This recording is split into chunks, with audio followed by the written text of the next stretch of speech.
Hello and welcome. I'm Jon Garlick, and I'm here with Sheriff Matthew Wade, and this is Calhoun County's Most Wanted. Sheriff? Always good to be here, John. 2 weeks in a row, man. 2 weeks in a row. Halloween was a success in my neighborhood. I tell you, cars were lined up everywhere, and kids were moving around, and just the cool weather, it just brings joy to my heart, I tell you. Did you dress up like a sheriff? I didn't dress up like a sheriff. I didn't dress up, but if I did, it wouldn't have been as a sheriff. It probably would have been something, I don't know, something else. Storm. Storm? Yeah. I don't know what that is. Oh, that's the girl with the great silver hair. Probably not. You could wear a wig. Anyway, our count this week, 2 arrests brings our count up to 4,869 people put in jail, all because somebody was willing to help us out. Truly takes a team to do that, and hopefully y'all will continue to help be deputy sheriffs and keep your eyes open. Thank you. I think they will. This is a good county, a lot of good citizens here, and they want to keep it a safe and sound place for people to live in. So with that said, we're going to take a break, and we will be back with the first half of the lineup. So stay with us here on Calhoun County's Most Wanted. Scammers are now taking advantage of people's increased economic anxiety. One of the latest ploys is to phone unsuspecting victims and pose as representatives of utility companies. A scammer may identify themselves as your local power company. They may be able to identify your account number and even your name and address, but that does not mean they are legitimate. They may claim you are past due and your services are about to be shut off. Do not let the implied seriousness of this call frighten you into making a quick decision to pay. Instead, hang up the phone, then contact your local utility company directly using the phone number listed on your bill or on their website.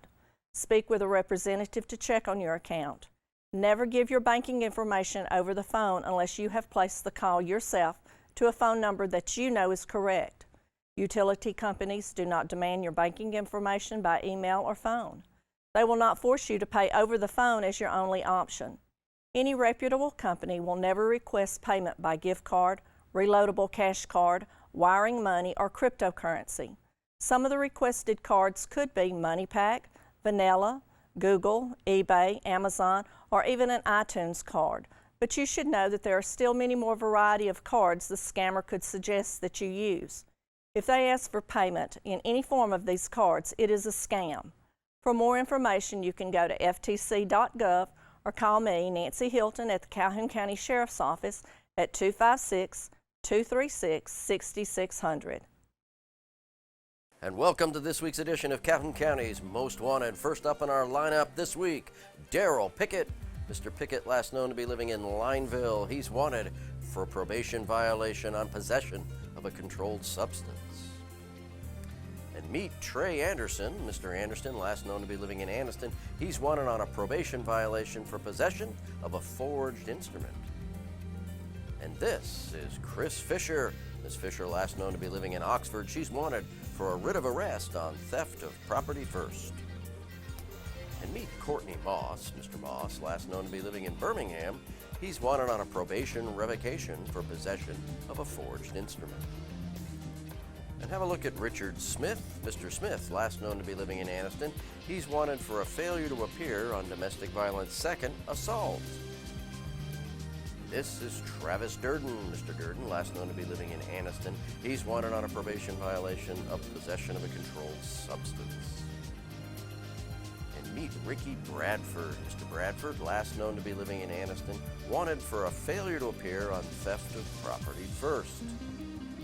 And that's it for the first half of our lineup. Stay tuned for the second half later in the show.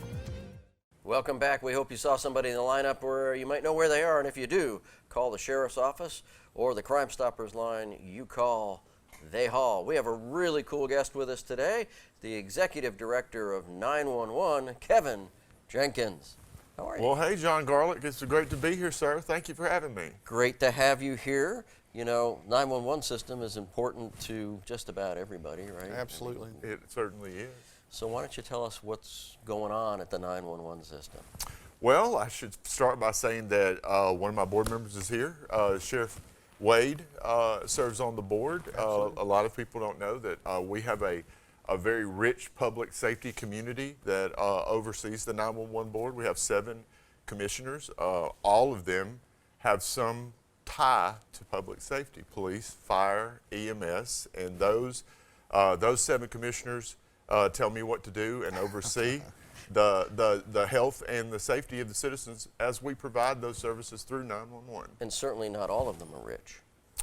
No. No, You said there was a rich board. And Well, we have a rich public safety community, and something that, all jokes aside, as I was thinking today on the way here, we're very proud of, because a lot of the things that we have in Calhoun County that are provided through the 911 district, the radio system that you're very familiar with, one example, all of those things were made possible because we have a lot of really engaged officials that want to see Calhoun County have the best that it can, and we certainly do.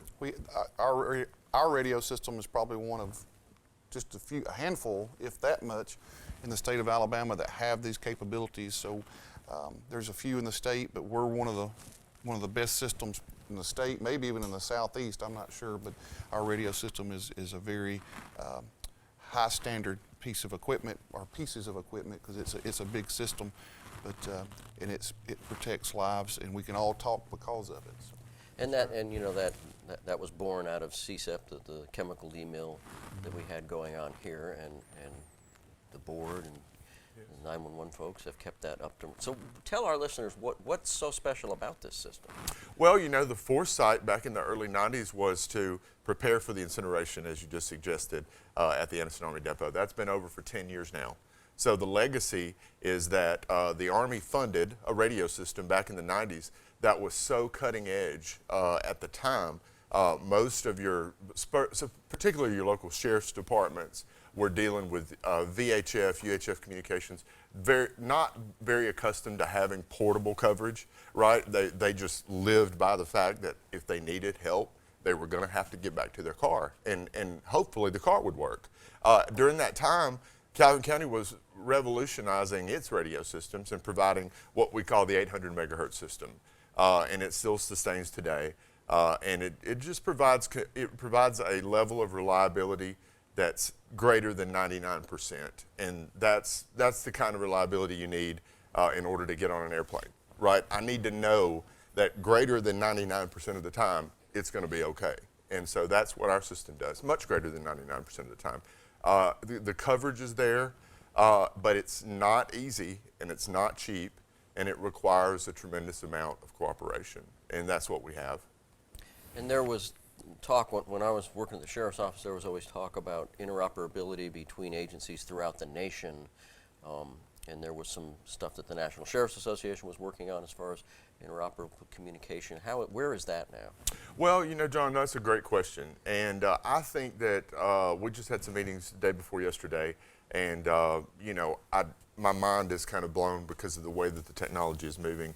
The latest upgrade to our radio system will allow the system itself at a network level and the subscriber to interface and use multiple modes of connectivity. So again, it's a little bit of mind-blowing because I haven't seen it work, but what it means is that we'll have an interface within our core, for example, to FirstNet. And FirstNet is the national broadband initiative that is funded, provided by AT&T, and is intended to provide one single national emergency broadband network that can include mission critical push to talk, right? One day it will, it doesn't today, but it does provide what we refer to as mission critical public safety data needs, and many of us, our agencies are using FirstNet today. I know we use FirstNet for some internet connectivity, but what'll happen is all those modes, Verizon, AT&T, your other major carriers, Wi-Fi,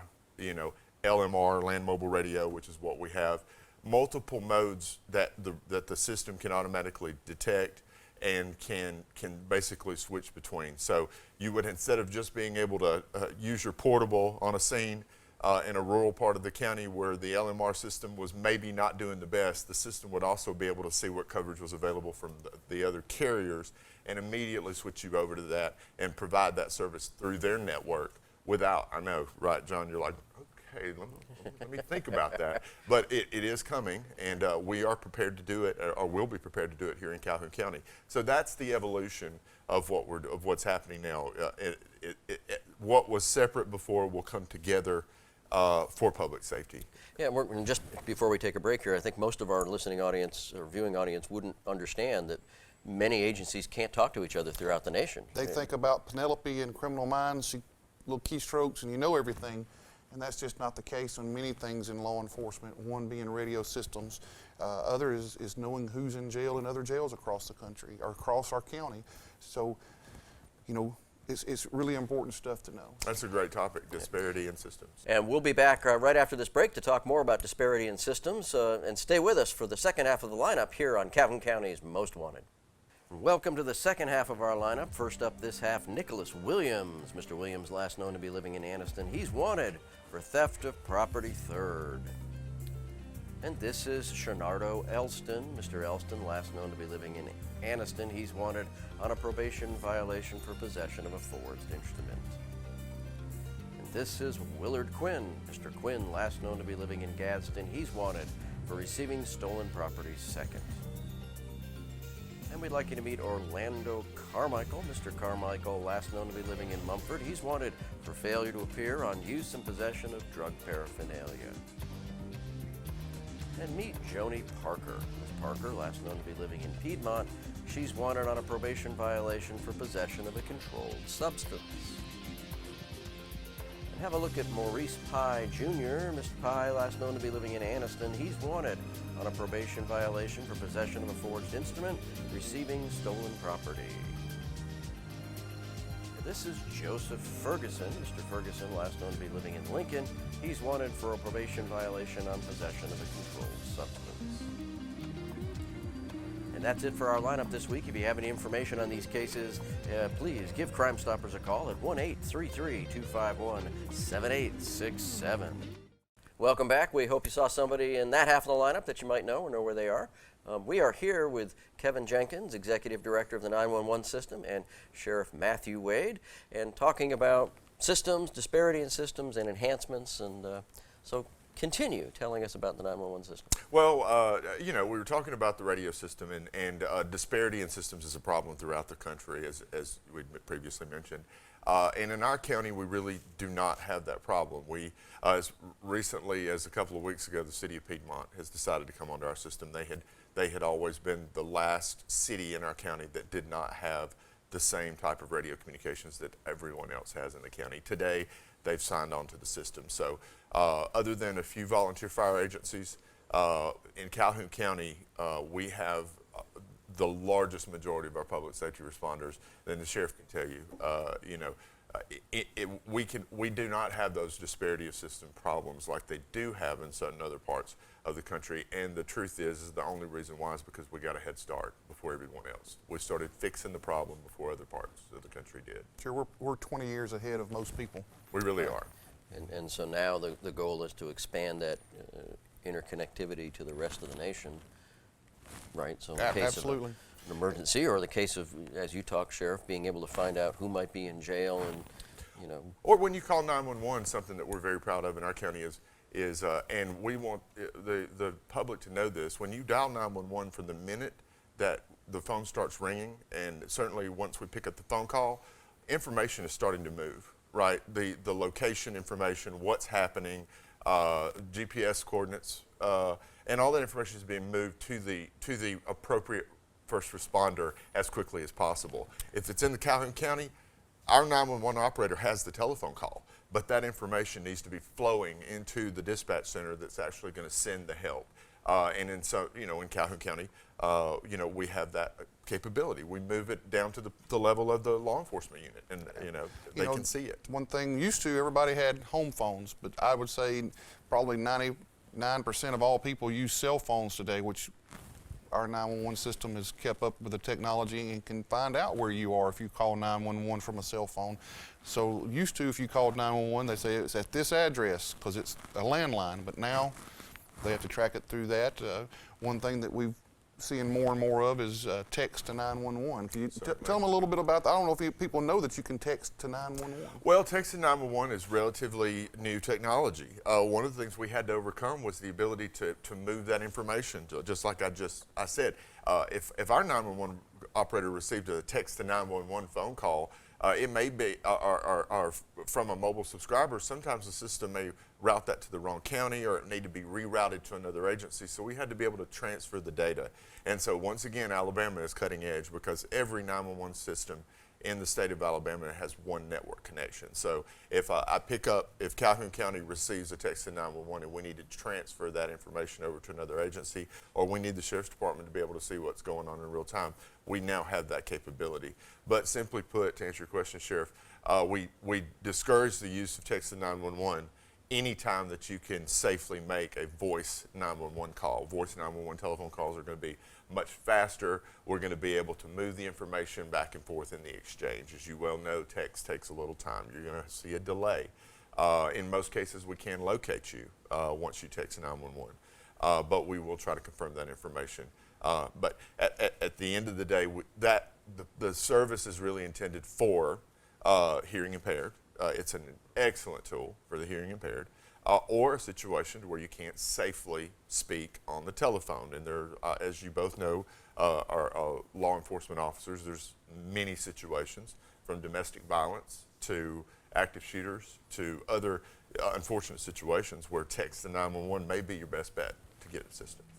So you text, and the 911 system is going to pick up the latitude and longitude or location of that phone. Is that how that's working? That's correct. It will be made available in most cases immediately as soon as you send the text to 911. And so for the public, when they call 911 or when they text 911, what is the average response time from the time that they hit dial to the time help arrives? Is there a number for that? There's a couple of standards. Our standard is that we want to pick up every 90% of all 911 calls within 10 seconds. And we typically meet that standard in Calhoun County. Sometimes we'll get a car accident or a structure fire, and we don't get 2 911 calls. We may get 10 within 30 seconds. So there are occasions when the system will be overwhelmed, and that's very difficult to overcome in any situation. Sometimes you just can't have enough people to do the job, in this case to answer the telephone. But in most cases, if it's a medical call, I can certainly tell you within medical calls and within fire calls, those move very, very quickly, because in most cases those responders are there and ready and waiting to go on the call. So our job is to within 30 to 45 seconds, we want to get an alert notification. And in most cases, if you've called 911 for an emergency, within the first minute, there's going to be some type of notification going out. Outstanding. So thank you, Kevin, for being on the show and talking about the 911 system. We're lucky to have it here. Our people are very lucky to have the public safety folks we have, your rich public safety community. That's right. Available to support all of that. And of course, we have the Sheriff's Office and other law enforcement agencies here that are great at policing our communities. And so anyway, thank you. Stay tuned for the Crazy Criminal right after our Crime Stoppers cases for this week, and here on Calhoun County's Most Wanted.